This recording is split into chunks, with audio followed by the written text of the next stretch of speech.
Uma outra pergunta bastante interessante que nós selecionamos aqui, de um dos nossos colegas, dos nossos alunos da pós, que é o seguinte.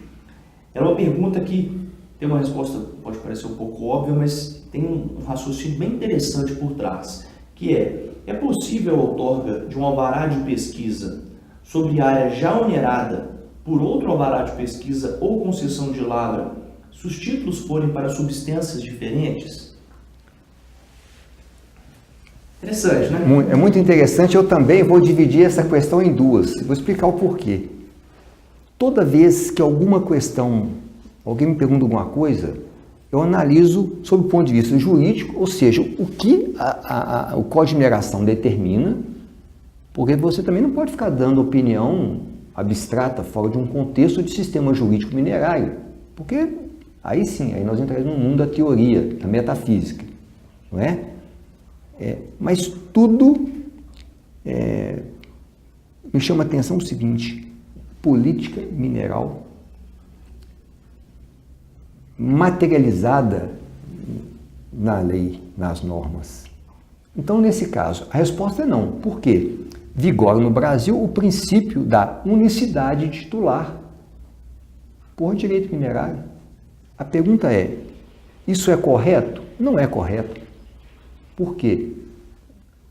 Dentro do princípio da mineração no interesse nacional, nós deveríamos ter mecanismos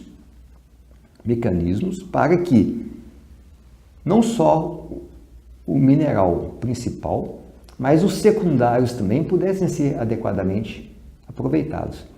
E nesse caso, o Código de Mineração da China, apesar de não trazer uma disposição específica, dizendo que dois podem atuar dentro do mesmo polígono, dentro do mesmo direito minerário, mas tem uma disposição que o minerador, para determinado minério A, ele encontrando o minério B, ele é obrigado ao quê? A separar aquilo. Se ele não for aproveitar, ele tem que separar para que outros depois aproveitem. Aí o código não traz detalhes sobre isso, provavelmente está no regulamento, mas já tem essa preocupação. Né? E é interessantíssimo. Olha, nós precisamos criar mecanismos para que a mineração possa realmente gerar todo o potencial de riqueza e benefícios econômicos e sociais para o país. Nós não podemos deixar isso subdimensionado.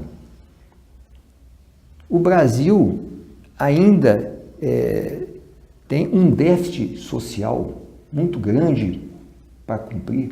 Nós não podemos perder um centavo, um tostão de oportunidade para gerar riquezas, e não só riqueza para o setor privado, mas para o Estado também, que tem seus tributos, tem tudo, mas os benefícios para a sociedade. Vamos fazer, mas que benefício para a sociedade a mineração traria? Você tem estatísticas, por exemplo, que a média salarial da mineração é maior do que os outros segmentos. Além de outros benefícios, por exemplo, se a jazida tem rigidez locacional, ela vai reter o homem no interior do país, não vai deixar ele vir para a capital. Algumas discussões interessantes sobre a criação de riqueza por metro quadrado também. Isso, não, tem várias estatísticas. Esse ponto é interessante porque ele surge muito nas aulas com a ideia de que o minerador, quando ele é titulado em direito minerário, ele, em tese, poderia estar inviabilizando a utilização de outras substâncias naquela área por terceiros, que a gente sabe que na verdade não funciona dessa forma, até porque o titular tem a prioridade para as outras substâncias. Há um sistema de aditamento, que é um dos assuntos que está no novo, nessas novas discussões de política mineral para tentar facilitar o aditamento de novas substâncias, até porque isso é uma proposta de sustentabilidade, de forma que o minerador consiga criar mais produtos dentro do que é tirado da mina. Tem a hipótese, óbvio, a gente discutiu também em sala, da fixação de limites horizontais, uma hipótese que existe no código, apesar de ser pouco utilizada, mas que tenta fixar, cotas para que possa, em tese, haver dois direitos minerários no mesmo espaço. Mas acho que a gente concorda bastante com o senhor que poderia haver mais discussão sobre como viabilizar, o que de fato não impede o primeiro minerador, vamos dizer assim, que não prejudique exatamente, tem a prioridade. A segurança jurídica do empreendimento dele, mas algo que seja notório, de que não vai causar um problema para esse primeiro minerador, que tipo de mecanismos ou instrumentos que poderia viabilizar novas atividades. E a gente acaba, quando a gente discute esse tema, discutir um pouco da defasagem da nossa legislação, principalmente no que concerne as associações de mineradores para trocar empreendimentos conjuntos, né? A gente tem aquela figura do consórcio de mineração, que é uma figura que existe, mas não é aplicada, só uma até hoje, que depois por razões exatamente, de corporação de empresas deixou de ser utilizado.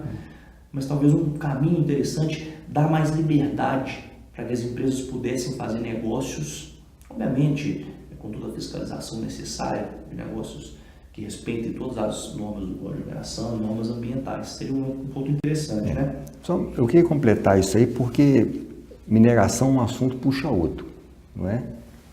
Há muitos anos, talvez há 15 anos, eu li um artigo no jornal de uma pessoa que dizia o seguinte: menor do que o meu sonho eu não posso ser, porque você vai ficar sempre insatisfeito.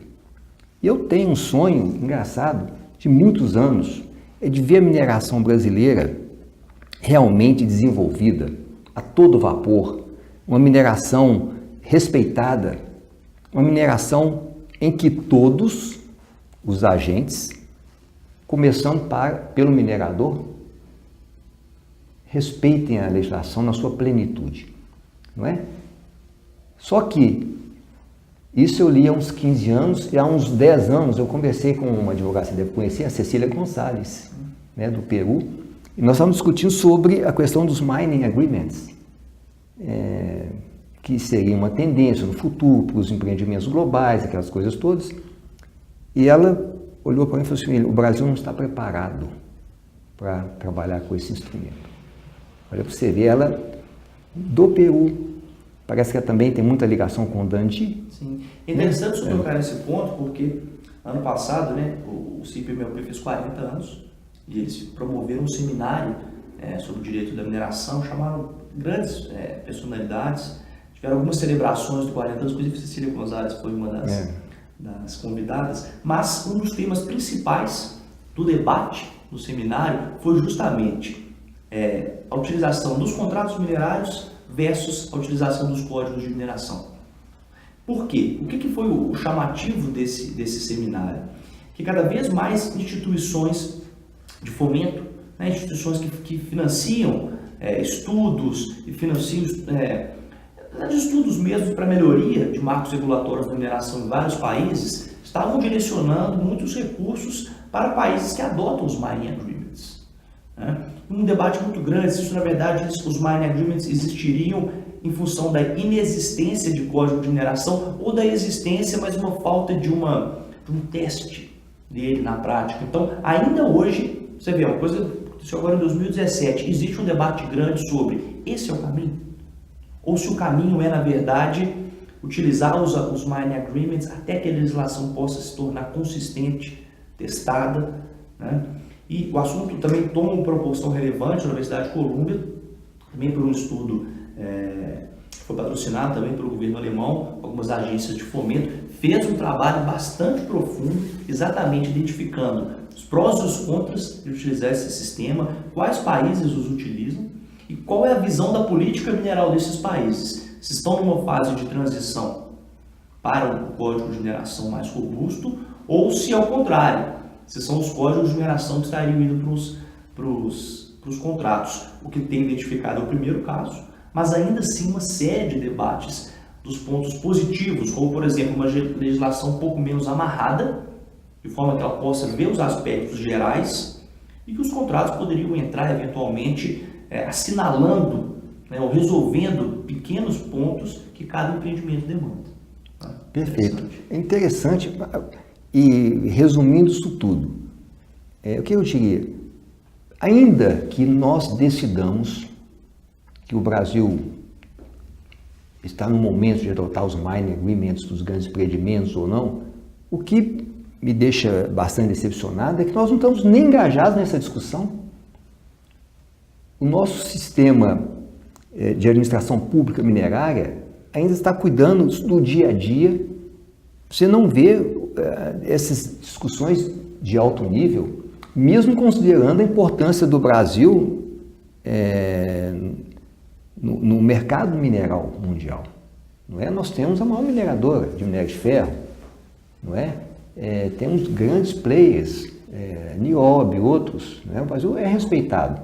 E podia ser muito mais, e eu costumo dizer o seguinte, que esse movimento que nós vemos aqui, isso é um traque, o boom mineral está por vir. Né? Então, por que o Brasil não participa dessas discussões de alto nível, até para dizer o seguinte, olha, nós entendemos por isso, que não é o momento adequado para nós criarmos os mining agreements. Então você vai, por exemplo, nessas audiências públicas, no Congresso, nas comissões de mineração da Câmara, na Comissão de Infraestrutura do Senado, você não vê, não passa nem perto desse nível de discussão. São discussões assim, elementares, eu diria mais espetaculares, sabe? Mais midiáticas do que de conteúdo. Então, assim não tem como.